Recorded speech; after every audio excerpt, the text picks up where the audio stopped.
आपल्याला जो लागणार आहे तो सर्व भाजीपाला कापून घ्यायचा. खडे मसाले घ्यायचे. मी आता इथे बासमती राईस घेतलेले आहेत. पुन्हा थोडासा कढीपत्ता कुटून घ्यायचा. फोडणी तयार करायची. नंतर त्यात ते सर्व भाजीपाला टाकून द्यायचा. त्याला व्यवस्थित मिक्स करायचं. त्यात कुटलेला कढीपत्ता, हळद, धना पावडर, काळं तिखट हे टाकून अशा पद्धतीने सर्व मिक्स करून घ्यायचं. त्यात खडे मसाले सुद्धा मिक्स केलेले आहेत. आता यात मी राईस टाकणार आहे. तो राईस स्वच्छ पाण्याने व्यवस्थित धुवून घ्यायचा.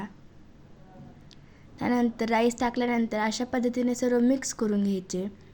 त्यात पाणी टाकायचे.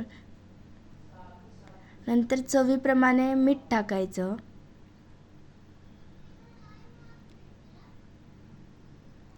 मिक्स करून टोपण लावून